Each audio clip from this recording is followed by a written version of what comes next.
Hello, everyone, and welcome to the Noah Blaylock Show. I'm super excited today. I have my guest, Bryan Caplan. So, Bryan Caplan is a professor of economics at George Mason University and a New York Times bestselling author. He's written The Myth of the Rational Voter, named the best political book of the year by the New York Times, Selfish Reasons to Have More Kids, The Case Against Education, which is what we'll be talking about today, and Open Borders, co-authored with Saturday morning breakfast cereal Zach Weinersmith. His latest project, Poverty, Who to Blame, is now well underway. He blogs for EconLog. He's published in the New York Times, Washington Post, Wall Street Journal, Time, Newsweek, Atlantic, American Economic Review, Economic Journal, Journal of Law and Economics and Intelligence, and appeared on ABC, BBC, Fox News, MSNBC, and C-SPAN. An openly nerdy man who loves role-playing games and graphic novels. He lives in Oakton, Virginia with his wife and 4 kids. Welcome to the show, Bryan. Thanks Super very much for excited to having have me you on. on. All right, so again, today we'll be talking and discussing your book, The Case Against Education, which, if everyone wants to take a look here, 10 out of 10, recommend. The Case Against Education, Why the Education System is a Waste of Time and Money. Wow, what a shocking title, Bryan. A waste of time and money? How could you say such awful things? um, but let's get into it, Bryan. Let's start with explain your book a little for us. Right. Well, the book begins with a big mystery of education, which is, on the one hand, it seems like most of what you do in school is stuff that you'll never need to do again in real life. You'll never use it after the final exam. But on the other hand, education is very important for getting a good job and making a lot of money. So how can these both be true? How can school both seemingly teach material that isn't even relevant to real life and yet be so important in real life? And the answer that I defend, which is the answer itself is not original to me, it's been around for a while, but I do think that I defend it much more energetically and systematically than anyone else, is that a lot of the reason why education pays is not that you're learning useful skills, but rather that you are signaling. What this means is that you are convincing employers, especially, that you have desirable traits. And when you do well in school, when you get a fancy degree, this is a way of basically reassuring the job market. This person knows what they're doing. This person will be a good worker. This person will be easy to train. And so really the reason why education pays is not really what you're learning, but rather just that it is a great way of convincing employers that you're worthwhile.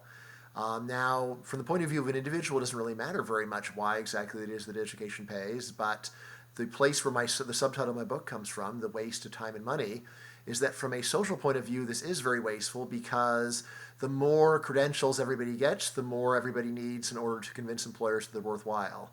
So a big result in the book is what's called credential inflation, namely that over time, the amount of education that you need to get many different kinds of jobs has greatly increased, even though the education that you actually really need to do the jobs has not. hmm So the signaling, these different, the signals that you're sending to employers, what are those main signals that you're conveying through education? Well, there's 3 main ones that I talk about in the book. The obvious one is that when you do well in school, it convinces people that you're likely to be smart, right? So it's a way of signaling intelligence. But say that that is not that is far from the end of it. Another thing that you signal in school is just that you're hardworking, that you've got a good work ethic. We all know people who are very smart but did poorly in school. I don't know. I'm guessing you do. I definitely know such people. So a person can be very smart and yet lazy, disinterested. So in school picks out people who generally have both of those. And then the last one, which does carry a lot of the intellectual weight of the book, is I say also with education you're signaling sheer conformity. It's not quite the same as having a great work ethic. You could be very hardworking on your Star Trek fan fiction, and yet by devoting your life to that, you're still showing that you are a nonconformist that is not ready to get with the program of any typical place of business. So I say a lot of what else you're doing in school is you're showing people, like, I am an obedient sheep. I will go along. I will go with the flow. I use my talent in service of my employer's aims rather than in the pursuit of some vanity project that I might be interested in my own. Right? And again, it's really that conformity signaling that I say explains the sheer durability of the education system, because it really hasn't changed that much in the last 800 years when you really think about it. If you go and look at paintings of old classrooms from like 1200, they barely look different from the classrooms today. That's just gone on and on over the centuries, right? Even though the rest of the world has changed, but the way that we teach students really has not changed very much. Mhm. But Brian, if schools are really about just sending employers these signals, if that's really the story you're purporting here, how come I can't just go out and find other ways to signal my intelligence and conscientiousness and conformity? Why do I, if I could really just do it like that, then why do I really need school? Yeah, so of course, part of the answer is that there are a lot of ways that you can convince employers, like getting job experience. The problem, though, is that it does seem hard in today's society to find any set of signals that really will compensate for lack of educational credentials. It seems like the way that a lot of occupations work is if you don't have at least the basic credentials, then you just aren't even in the running. And again, I say a lot of what's going on is that conformity signaling, where even if you look really good in your terms of your intelligence and your work ethic, but if you don't go to school, people think of you as just being weird and defiant and just not getting with the program. And here's the interesting thing. Suppose that someone came along and said, I've got a radical, new, innovative way to signal conformity. Who will be the first people in line to try to use that new product? So it's probably going to be Nobody. nonconformists. And that's the problem. There is this built in catch 22 when you come up with a radical new way of showing that you're conformist, you really don't effectively show that you're conformist. So this explains what I think of as a lot of lock-in that we have in the education system, where even if you have a way that seems objectively better, if in order to try this alternative you wind up branding yourself as being a weirdo, then you probably don't want to do it. I think my favorite example, because you talk about how these heterodox signals will give these offsetting weaknesses Mm-hmm. that it Mm-hmm. signals to employers. My favorite example that you gave in the book was, for example, say that you're in a job interview and you tell the employer, yeah, I'm not Jewish, but I follow Jewish customs and beliefs just to show that I can conform. You're like, this guy would take you for a freak. And that's exactly Yeah. that was a really good way to paint Mm-hmm. an example of what you're talking about there. Um, so those are the signals that we're talking about, and the trifecta of the three main ones. Mm-hmm. Let's talk about. You're talking about how the system is kind of locked in and how it's hard to change. What's kind of the cycle that happens there Yeah. with locking in our education system? Right. So what I talk about in the book is this. So right now we have a system where, or actually let's go back. So go back to say 1950. 1950, you have a system where people who are very highly talented tended to go to college. It still wasn't that common, but still people at the very highest ability levels are likely to go. And then employers naturally, when they're looking for highly skilled workers, are going to prefer college educated workers. But at the same time, this means that people who aren't quite as talented, they would like to go to college in order to mimic or try to emulate or simulate what it is the very highly skilled people are doing, or the most highly skilled people are doing, which does mean that employers have a greater reason to say, hey, well, should we really be thinking about people that don't have college degrees? And I don't think so. So I say that over time there is this self-reinforcing tendency where if the better people are going, and then this means that employers don't want to look at people that aren't going, which means there's an even greater reason to go. So I say, yeah, that's the sense in which the system it really is self-reinforcing. And again, it's precisely in a system like ours where the system is very accessible that it is most reasonable for employers to say, I'm not even going to consider someone that didn't go to college. Whereas in 1900, that would have been a crazy thing for an employer to say because hardly anyone went to college in those days. Obviously, there's a lot of talented people. In fact, most highly talented people would not have gone to college in those days. They're more like country clubs for rich kids. Whereas now, actually, precisely because education is so accessible, employers very reasonably are extremely skeptical of workers that don't have the standard credentials, which makes it really hard for a talented person who lacks those credentials to get ahead. And really, you either have to conform and suffer through the regular system or just accept I'm never going to actually get to do a job that matches my talent. Hmm. The credential inflation reminds me of a line out of The Incredibles. Everyone knows the iconic villain syndrome. He talks about Mm-hmm. when everyone's super, no one will Yeah, be. yeah. And so a lot of that is what's happening with the degrees. When everyone has a degree, no one's got one in a sense. Yeah, yeah, yeah. Because There having a high actually is a school, meme. Yeah, so actually, I remember the meme of Syndrome saying, "When everyone has a BA, no one does." I actually forgot that he said it in the movie, but that's now I perfect. appreciate the meme on a slightly different, slightly deeper level. So thank you for that, Noah. Uh-huh. And Yeah. So let's talk about some of these other evidences of signaling that. So this isn't, so our audience understands this isn't just a really cool theory by Bryan, that they can see the evidences from their own experiences because Hmm. most people have gone through the standard education system. So let's talk about like sheepskin effect. I Hmm. thought that was a Yeah, yeah, really impressive, hard to refute proof of it. yeah. So back in the old days, diplomas were printed on the skins of sheep, and that's why it's called the sheepskin effect. The idea is this: if you go and measure the earnings that people get as a function of their education, normally we just say, well, here's what high school dropouts make, here's what high school grads make, here's what college grads make, and so on. But some researchers have actually said, well, let's go and see what you make if you have just 1 year of college, or 2 years of college, or 3 years, or you have 1 year of high school, 2 years of high school. And what they find is that there's an enormous payoff for the final year. Finishing high school, finishing college, finishing a graduate degree has an enormous average payoff. On the other end, those intermediate years barely pay anything at all.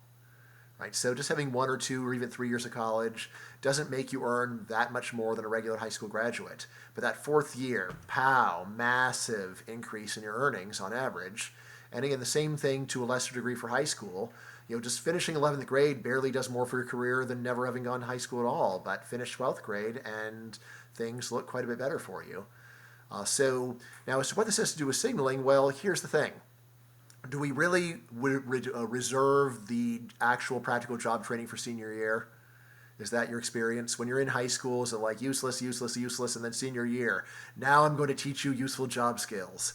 Or in college, 3 useless years, and then finally the last year, they crack open the job skills. That's really what happens. It's not impossible, but this doesn't seem plausible to almost anybody. So the better story, rather, is that in our society, since there is this strong value that we attach to graduation, then if you don't do it, you really look highly nonconformist. On the other hand, when you do it, this says, all right, this person has completed what's expected of them, and now we're much more interested in hiring them. This can also explain why it is that in systems like the British one, where college only takes 3 years, in those countries, 3 years is the crucial one, is the crucial goalpost. So then years 1 and 2 don't pay much, and then year 3 pays a lot.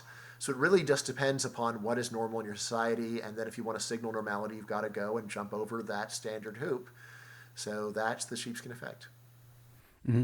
And a great vignette that you gave in your book that kind of shows um, the stark dilemma between signaling versus what is the competing theory, human capital, which Mm-hmm. says that schooling and education essentially is valuable because it gives you those skills you need. Mm-hmm. Again, even though a quick look over will show you that most of the stuff, especially K through 12, is useless.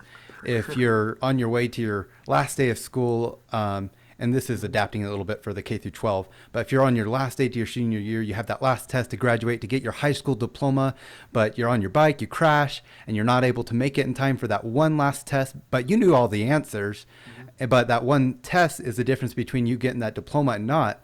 Does wisdom say go and get take the test when you get the chance and get your high school diploma, or just go on because you already got all the skills you already need from Yeah. school? Now, human capital, like you say, would say, oh, well, you're good. I mean, that one test isn't going to make the difference Yeah. between the skills you have or not, versus what you say with signaling, which would Mm-hmm. say, go get the degree, show the employers that you have it. No one wants to hear in an interview, oh, I have the stuff it takes to graduate high school. Oh, I was just one test away. Yeah, I mean, what kind of drives Um, me crazy is the number of economists who roll their eyes at signaling, say, no, it can't really be that. But if they have a top graduate student who decides that he's going to not bother to defend his dissertation at the last minute, then they will say, are you crazy? You have to defend your dissertation, otherwise you'll destroy your career. It's like, well, wait a second. If it's all human capital, why would just failing to show up for a stupid meeting do anything to me? And it's because, like, in real life, people know that these effects are enormous. It's only a dogma that leads people to say they don't matter in the real world when they see that they matter immensely in the world that they actually know firsthand. you're talking about the real world here. Something I thought that was another great supporting of the signaling model is malemployment. Talk to Mm-hmm. us about that. Yeah, so malemployment is a somewhat fancy word for the basic fact that a lot of people out there have jobs for which they are overeducated. They seem to have jobs that are poorly matched to their educational attainment. So there's plenty of people with college degrees who have jobs that you could easily do out of high school. All right. Now, you might remember I was mentioning how people with college degrees do better on average, and that's totally true, but not everybody's average. So there's plenty of people who are working as a manager at a Foot Locker, say, and then they finish college, and guess what? They continue managing the Foot Locker. Nothing changes for them. Right now, again, this is something where if you thought of school as giving people teaching people useful job skills, then you should be pretty puzzled. But on the other hand, if you think of education as basically being this process of reassuring employers, then it's quite a bit less puzzling. It basically says, look, what's going on is that the more credentials that people have, the more employers expect. And so as overall credentials in the workforce go up, there's going to be more and more people who are stuck at jobs that seem like they are mismatched. But really what's going on is just that the more college graduates there are, for example, the more employers expect out of you. They say, well, you only went to George Mason. I need to get someone who went to Johns Hopkins or what have you. Hmm. Right. So basically, the more degrees that are out there, the more employers ratchet up their expectations, and quite reasonably so, because you can afford to be more selective when more people have the fancy degrees. Hmm. And again, I'm a big fan, connoisseur, I would say, of memes.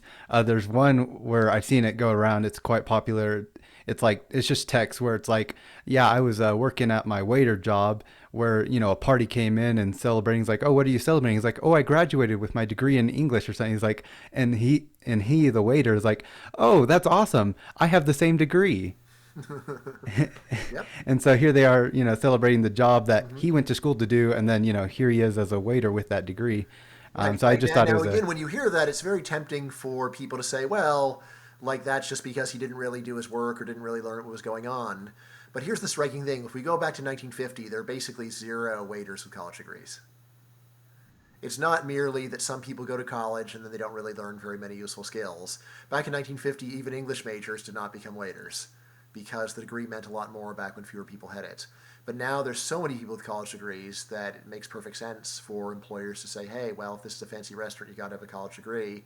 It's like, well, why? It's like, well, we want to get people that are in the top third. So if we don't have that educational credential, then maybe it won't be all that good. Right. So another basically, point this that has gotten worse and worse over time, which really does fit with this credential inflation story. and another point. I believe it was your book. It could have been from somewhere else, but how there were less high school diplomas. Even guys had less high school diplomas. Even just back in 1950, and Oh, male workforce participation was higher. So oh yeah, far less actually. Yeah. So back in 1950, it would have been something like 25% of the adult workforce would have had a high school degree. So again, of course, out of young people would be a different story, but again, averaging over the entire workforce, which back then would have included people who were 70 years old, right? Then so it would have included people born in 1900, right? mhm. So if you go and do that comparison, you say, wow, there just aren't that many high school diplomas in the workforce at the time. So yeah. Mhm.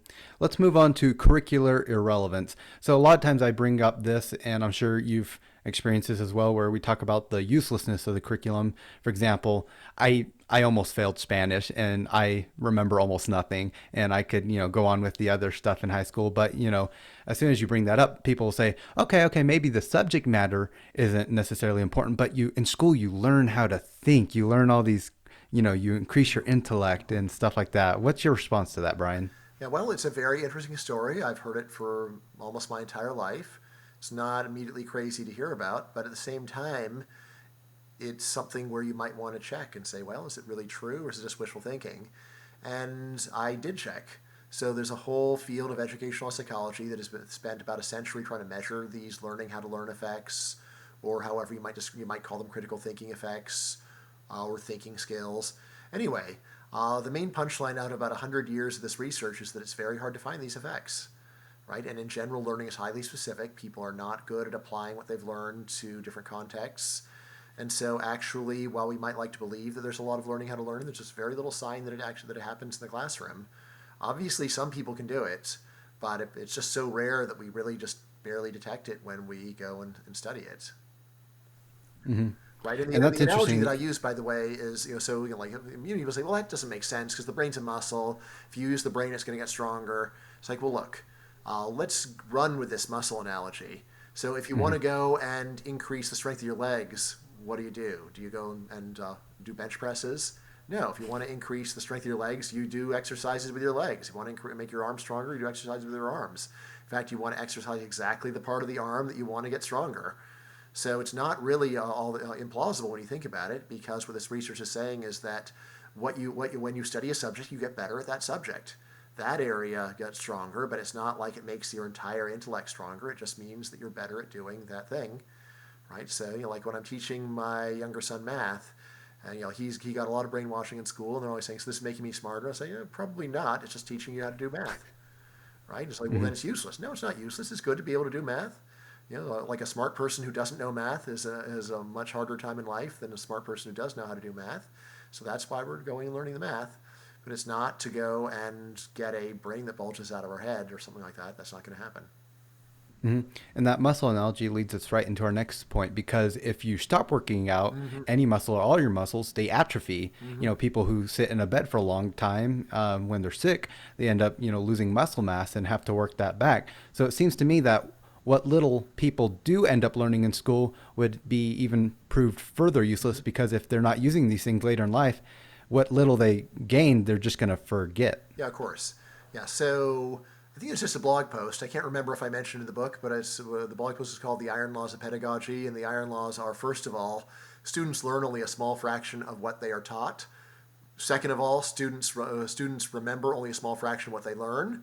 And third iron law is that students use only a small fraction of what they remember. So you put that all together, and the odds that a student is actually going to learn something that they are taught comes out to being very low. Hmm.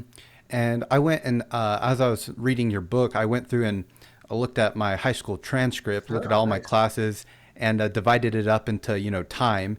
And basically, I generously estimated that around, I think, 5.6% of my high school time was actually useful. I did that with algebra, and then, because that's a useful life skill, Mm-hmm. even if you're not using it daily, people should know that. And then I said, probably, I'll be generous here, 20% of the total time spent in English classes, Mm-hmm. because a lot of that, again, is just reading whatever novel the teacher chooses, or Poems. um, co- do what? Poems. Poems, yeah, because we know everyone's going to grow up to be a successful poet. Um, but so I generously said, okay, 5.6% of that was useful. That means roughly 95% of it was wasted Yeah, that's time, right. my life, the money that it took from taxpayers. Mm-hmm. Um, let's see.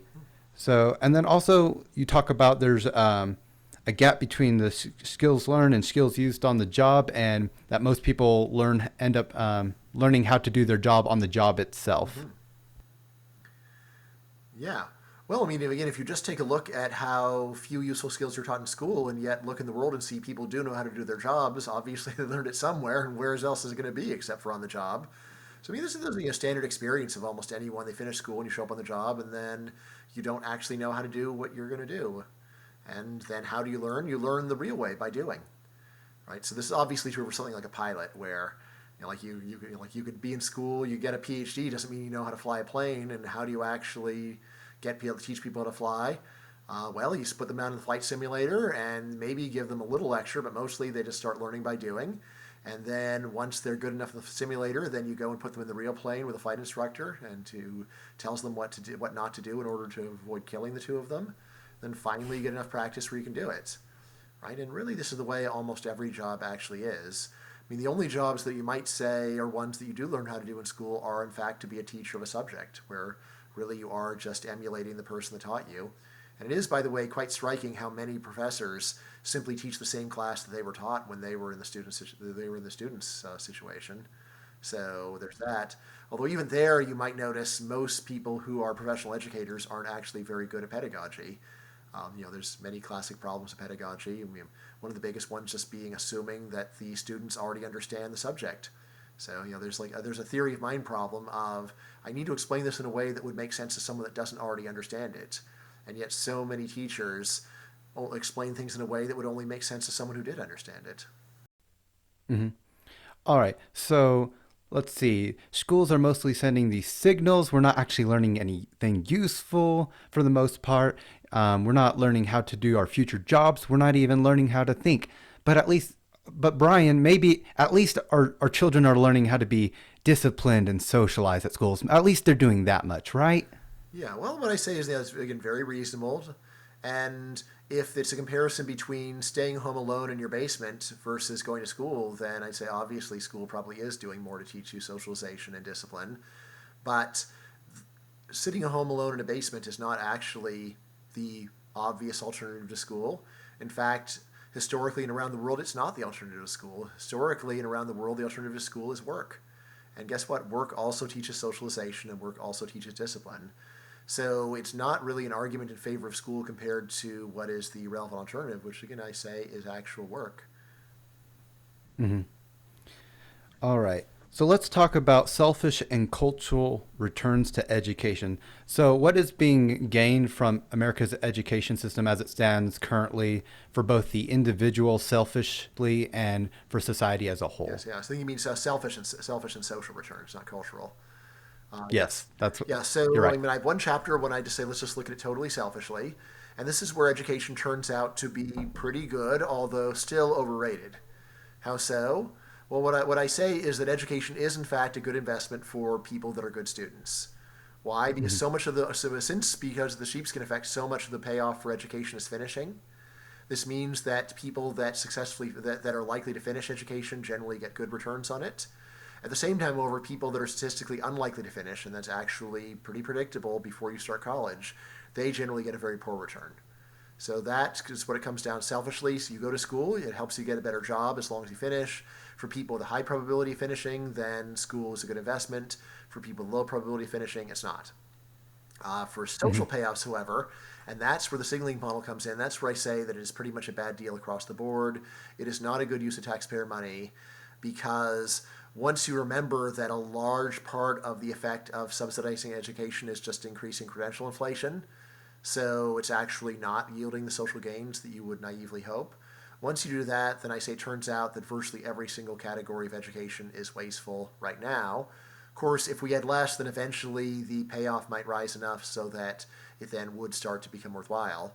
The usual thing where if you overinvest in something, then the payoff is low, and if you invested less, then the remaining investments would be more profitable. But I say like right now we're basically overinvesting in basically every kind of education. Hmm. All right.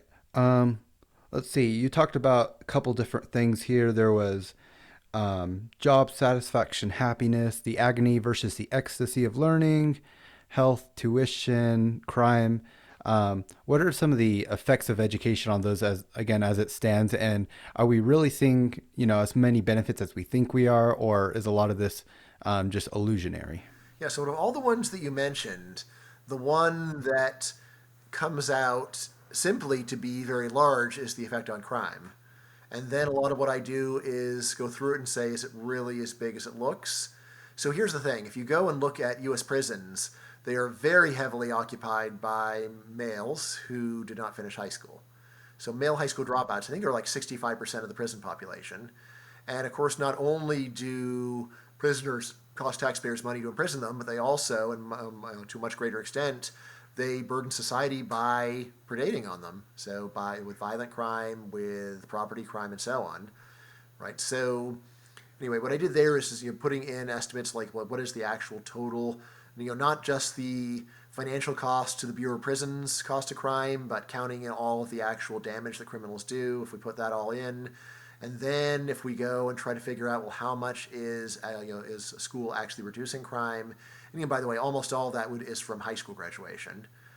So anyway, when you look at that, at least at first glance, then it looks like a pretty big effect. Um, in the end, I say, well, maybe something, but probably not that big. And in particular, what I notice is that there's a big sheepskin effect for crime too.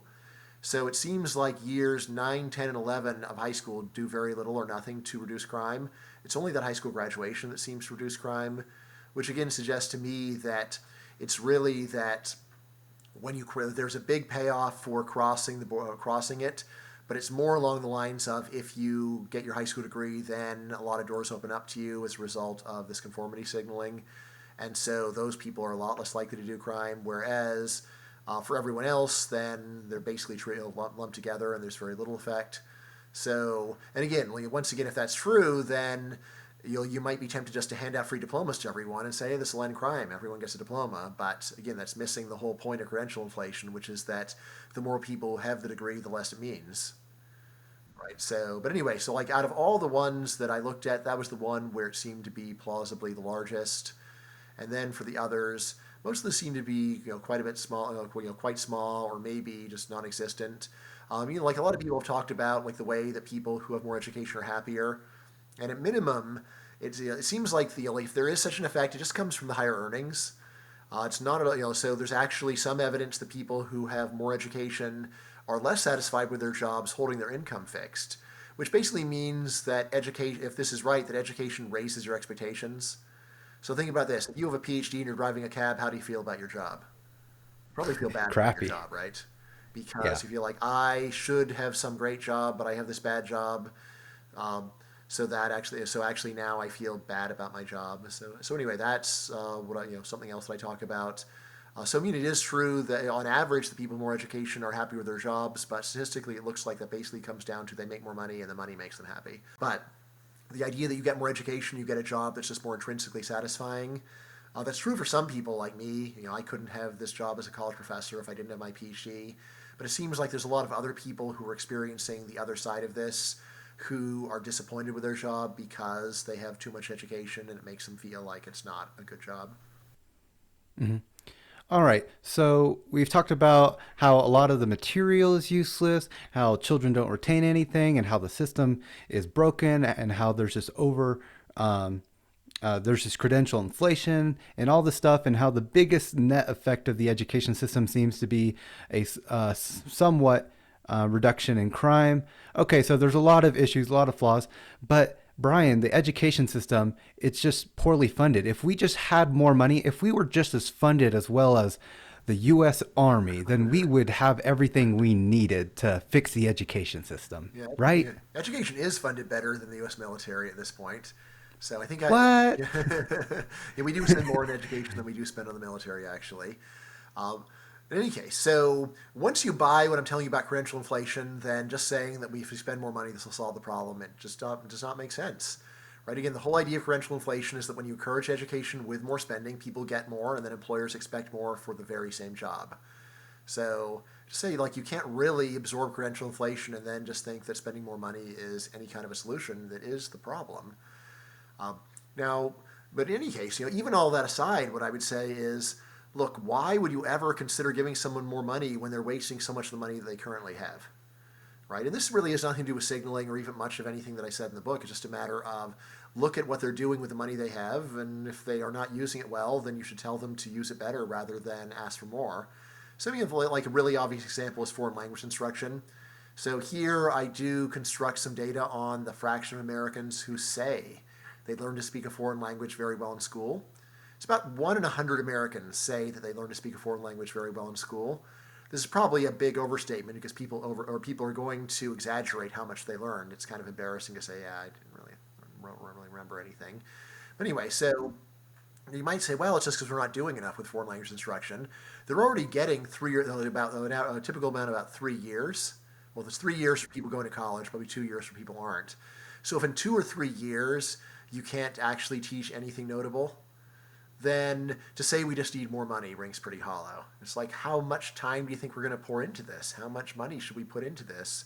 Like, if you can't deliver me any noticeable results in 2 or 3 years, this is not a reason to give you more money. It's a reason to say we're not going to teach this as a subject anymore, or at least we're not going to require it anymore.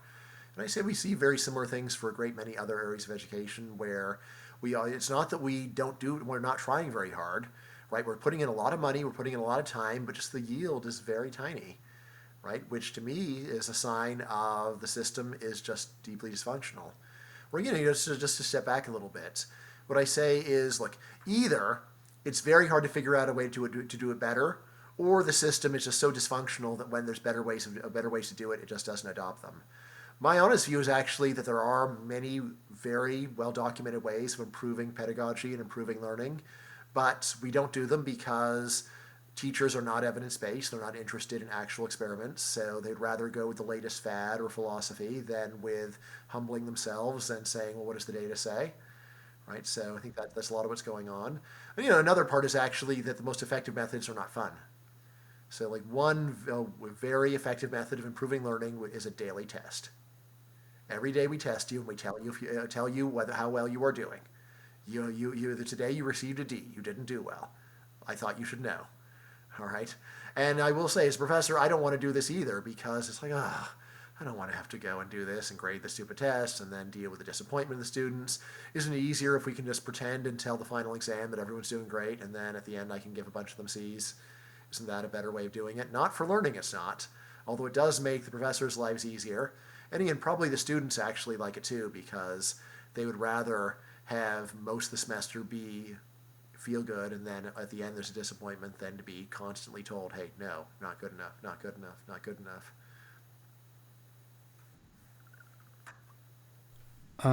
All right. Something I wanted to talk about is at the beginning of your book, you talk about how you advocate for the separation of school and state. Mm-hmm. However, people don't necessarily have to agree with that argument to buy Mm-hmm. into a lot of the substance of your Mm-hmm. argument. However, that is something I wanted to discuss a little. First of all, touching up on school choice, many people might know them as vouchers versus what a completely free market for education Mm-hmm. would look like. Do you think are some of the difficulties that are presented by merely limiting the government's involvement in education versus just totally getting it out? Right. So the idea of vouchers, as your readers might know, is that instead of going and just giving money to public schools, you just give a certificate good for a certain number of dollars to spend on whatever education that they want, and then you can shop around. So Milton Friedman proposed this idea about 50 years ago. And it's one where it gets you a lot of benefits to free markets because then if people don't like the way what their school is doing, they just take their kid out, and they take the money with them, and they go someplace else, right? So, there's that. But in terms of the problem of credential inflation, I say that voucher system doesn't really do much about it. So the voucher system does help in terms of restriction of consumer choice, and also, of course, just the most egregious kinds of abuse. Like right now, this year is actually the greatest year of abuse of taxpayers I have ever seen, because this is a year where people's taxes have been taken from them to pay for public schools, and then what do the public schools do? They stopped even providing daycare. Daycare is the one demonstrable benefit of public education, and this year parents don't even get that. All right. So, whereas, as you might have noticed, almost all private schools opened because they know people are not going to pay 20 or 30,000 bucks a year for crummy Zoom school, worthless. All right. So, vouchers would definitely handle the problem of schools taking your money to go and waste your kids' time, and to let you become an unpaid employee of the school where you have to sit around monitoring your own kid, right? But that's that's a benefit. But still, just handing out vouchers would not solve this fundamental problem of credential inflation. And indeed, you might think about student loans. Again, it has a lot of the same features as vouchers, except that it's just the government guarantees loans, and then you can go and borrow the money and go to any school you want, right? And it's better than I say that's a lot better than government paying for it. A lot less wasteful. Gives students at least some reason to go and think about whether or not they're getting good value for their money. But at the same time, it doesn't really do much about credential inflation. Hmm. And to me, it seems to me that the word choice and school choice a lot of times is a bit of a euphemism Mm-hmm. because people will talk about, oh, parents have the right to choose, and I agree with that as a blanket statement. However, it kind of circles back on itself. It says, because then in parentheses, parents have the right to choose from the options that the government Mm-hmm. gives them, or the private schools, which they heavily regulate to basically Yeah. be a carbon copy of what we already have from the government. Um, you gave a great analogy in your book about the teenager with the car keys, Mm-hmm. if you recall. Yeah. Yeah. Right. Yeah. Yes. So yeah, if there's a teenager with a tendency to drink driving, you don't want to let him have the car keys at all. You wouldn't want to say, "Here's the car keys and don't drink." Right? Well, once he has the car keys, maybe he will drink. So yeah, so he's doing a very similar thing with public education where they're getting enormous amounts of money. So now I think it's up to about like $18,000 per year per student is what goes into public school. And of course, they're always claiming they're going to do a better job. But I say, yeah, well, how about first you go and do the better job and then we talk about giving you more money? Or again, better yet, I say, let's go and cut the waste. And then if you genuinely come up with a way of giving taxpayers value for the money, then maybe we could talk, right? So something like foreign language instruction. Given that they've been taking taxpayers' money for over a century and yet have not delivered foreign language competence on any noticeable level, right? The idea that we should then take their promises, oh, we're going to improve, don't worry. Come on, right? It's like, we're going to get rid of this, and then if you can figure out a way to actually teach American kids how to speak a foreign language fluently in a reasonable amount of time, great, show me, then we'll come back. But again, of course, the reason why teachers don't like this is because the promises to improve are just a dead letter, right? They're not they don't really want to improve. They don't have the attitude of someone that wants to improve. The attitude of someone who wants to improve is, let's have clear objective measures of success. Let's admit our errors, and let's use the experimental method to see what methods actually improve things. And of course, also let's do cost benefit analysis. Let's remain open to the possibility that it's just not worth doing, right? Which is not an idea that is in the worldview of almost any teacher. Maybe this isn't worth doing, right? No, everything's worth doing, of course. Hmm. Well, a lot of it, and you gave earlier the example of, the cab driver with a PhD who Mm-hmm. would feel bad about his job. Well, if what with what we talked about here, like biology, most people will almost never certainly need to use that in their life. Mm-hmm. And for us to talk about cutting that, well, that it would be again a bitter admission Oh that yeah, they had prepared for a career that ultimately, because I think a lot of teachers have their hearts in the right place. They want to make a difference, but who would want to sit there and admit, I prepared my whole life for this career to help people, and in reality, I've helped no one. That's a hard yeah, thing to admit. yeah. So one thing I always like to say about teachers is, in my experience, they are generally very nice. Teachers are nice. What I haven't noticed teachers being is logical. I haven't noticed them being very concerned about getting good value for money. So they're more, teachers tend to be very touchy feely people, the kind of people that you would feel comfortable having them babysit their kids, and yet you would not want them to go and fix your computer, right? Because the skills they have are not good for getting objective results. They're good for people for making people feel okay about the situation. And again, those are useful skills, but uh, nevertheless, it does give us an idea about what we should expect from teachers and what we should not expect from teachers. The computer example was interesting because there's a quote. Are you familiar with John Taylor Gatto? Yeah, sure. Yeah. He gave a quote, and this is paraphrasing, so I'm sure I'm butchering it, but he says, "Imagine that if your TV was broken, and the government sends over a repairman, and you don't really have a choice about it, and then on top of it, he doesn't actually fix the TV, and then still demands payment, Yep. and it's like you would be angry, like Mm-hmm. most people would."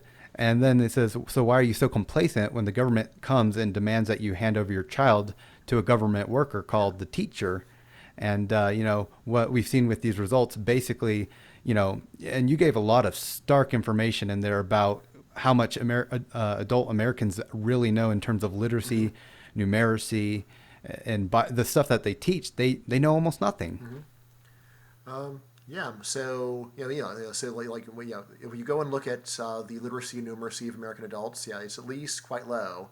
I think the way that I described it in the book is, imagine what you think of the typical college graduate knowing. Right? Well, really, he actually knows more of what you think the typical high school graduate would know. And so if you just sort of basically just take your mental picture of what a person with a different degree ought to know, and then just go down one degree, and that would be about right. So someone with an advanced degree, they're about as knowledgeable as you think someone with a bachelor's degree to be. Someone with a bachelor's degree, they're about as knowledgeable as you would think someone with a high school degree would be, and so on. Again, as to why people are so complacent about it, a big part of it is actually because the signaling model is largely correct, and therefore you can go and get a good job even though you didn't learn very much. So that's part of it. Now, for things like lack of basic literacy and numeracy, those really do hurt you in the labor market. Um, a lot of what's going on there is just the people that don't have very good literacy and numeracy, they just get low skill jobs. So that's where the economy places them. It's also one where when you think about the curriculum, it's like, well, maybe if you had spent twice as much time on literacy and numeracy and got rid of all the fluff, then this person could actually be literate and numerate. But instead, you wasted half their time on art and music and PE and a bunch of other subjects that they don't really need to know. And also the way that this, I want to talk a little bit about the conservative libertarian philosophies as they relate to school, because a lot of this, the end result is So we've had this system, like you said, for a long time, or even different modes of the same system, and end result being not a whole lot that's actually been accomplished with thousands and thousands and billions of dollars, and 13 years of an individual's life. It seems to me that that would turn a population into a people who just kind of doesn't question anything, compliant, just years and years of the bell rings, you sit down, you do what you're told, the bell rings, you're given your permission to go. You have to ask permission to use the bathroom at, age 18 when you're sitting there in your senior class. And then the next day they expect you to, go out and get a job and compete in the marketplace. So it doesn't seem to me that government control or regulations of education are necessarily very compatible with conservatism or libertarianism. What's your take on it, Brian? Well, let's see. I mean, I would say that.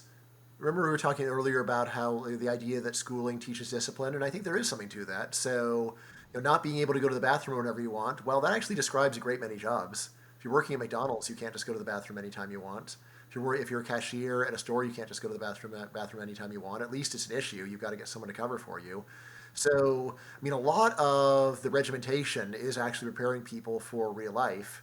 The regimentation in school is probably, high school at least, is more severe than in almost any other job, although there are some that are, like probably an assembly line is actually even more regimented. In terms of the political philosophy that's being taught, uh, hmm, well, there's the answer that I want to give, and there's the answer that I think is probably true. So the answer that I think is probably true is this. Remember I was telling you about how people aren't very good at applying ideas to concrete situations? So I think that actually in practice, even though you might think, well, you're learning to be an obedient sheep here, so that's also going to teach you to be an obedient sheep in politics. I think the real story is that most people would not generalize from one to the other, right? So even if all their experience is having to raise their hand to go to the bathroom, this does not mean that they're going to favor a political system of regimentation because people are just not that good at going and applying abstract ideas to or generalizing them. Even a bad abstract idea, they're not likely to generalize. So now, the answer that I would like to believe is that the system is brainwashing people and it's sort of dumbing them down and turning them into these helpless sheeple. Uh, so again, in that way, I could go and blame the whole system for everything wrong with the world. I don't think that's actually true. What I would say is actually, if you go around the world and throughout almost all of history, people have almost always been very docile before authoritarian regimes. You go to the Middle Ages, it's not like people there because they don't go to school or saying, "Hey, well, like, why do we have to have lords and why do we have serfdom and so on?" Instead, people just normally accept whatever they've got. So, I mean, so again, I would just say it's probably um, just the relate, while it's tempting to go and say that people today are status sheep because they went to public school. Again, probably the better story is that people are status sheep because they're humans, and that's the human default is just to accept your society as it is. In terms of is a good basis for conservatism? Depending on your version of conservatism, if you just want one where people like follow orders and respect authority and so on, then you might say, well, really, what we want is like military school. So I would think of military school as being a very conservative institution. And again, what you might look, I think it's sort of the classic conservative critique of K-12 education is not that it's it's not the regimentation, but rather it's the lack of regimentation about how you're coddling the kids and letting them do whatever they want, and you're not really imposing strict standards on them, right? And I would say, in terms of preparing people for adult life, I'd say that strict standards are better. Uh, Now, as to whether you really need to treat children like soldiers in order to make them ready to be adults 15 years later, I don't think you actually do. So I think you could go easier on them as kids, and then as they get older, say, all right, well, now you're an adult, so now we're gonna start cracking the whip a bit. Sorry, but you're growing up, and now we expect more from you.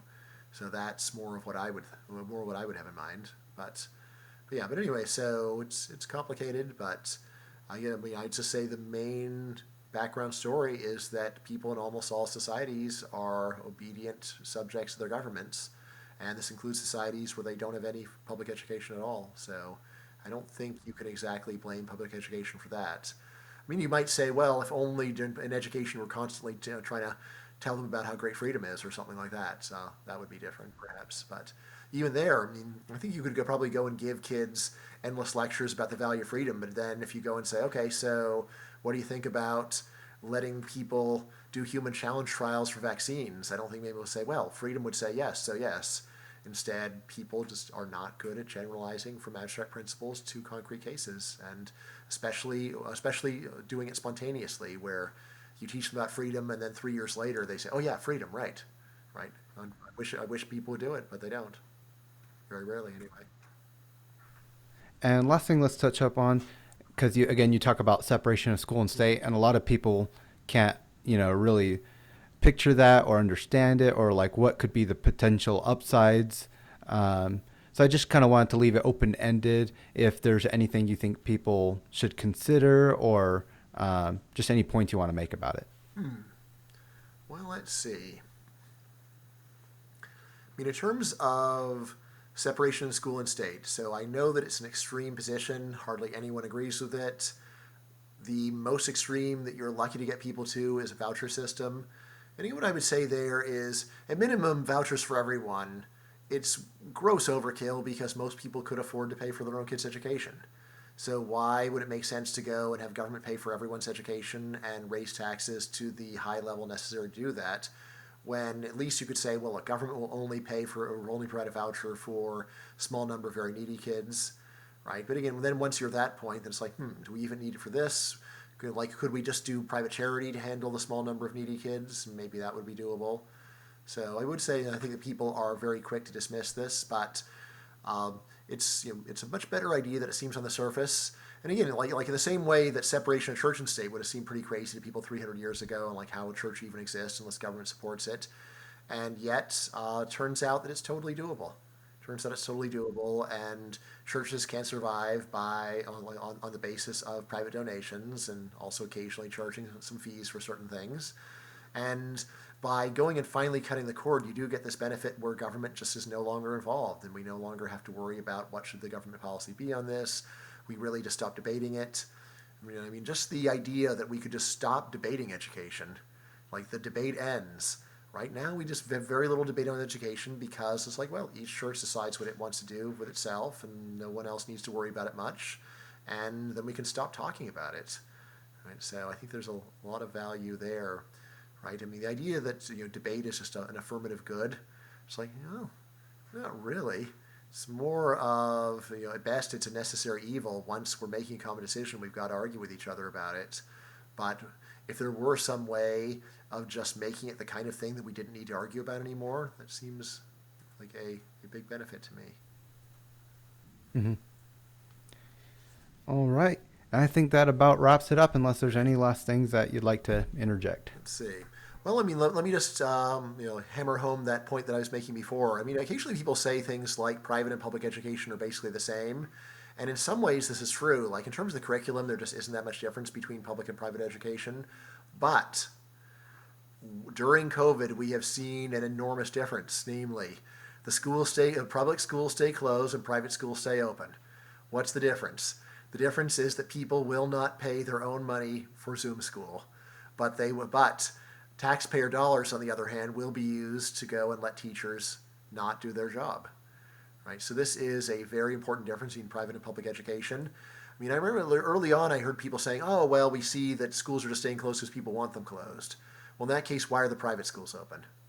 Right? So now you say, well, we look at the public opinion, it says people want them closed. Yeah, that's public opinion. That's what people say. And when people talk, then they're saying the thing that sounds good. But what they actually are willing to demonstrate they care about by paying money is that they want their kids to go to a school that's open so that minimum they can get the daycare. Right? So anyway, this is an enormous difference in public and private education. It does give us a big idea about how the two systems do differ. Right? And even though I don't think the private education does much to handle the problem of credential inflation, it does at least have a powerful ability to prevent schools from completely and totally ripping you off, which is what they've done for the last year, is take $18,000 of taxpayer money per kid and give you essentially nothing in return. No daycare, crummy learning. I mean, the learning was always crummy, but at least it used to be that your kids got to go hang out with other kids and have something to do and let you do your job. Now you don't even get that. Bogus. All right. Well, it's been great having you on, Brian. Okay, I've been super thanks a excited lot, about Noah. this, Okay. and I'll let you know when I got it up. Okay. All right. Thanks a lot. Bye. All right. Bye. Okay.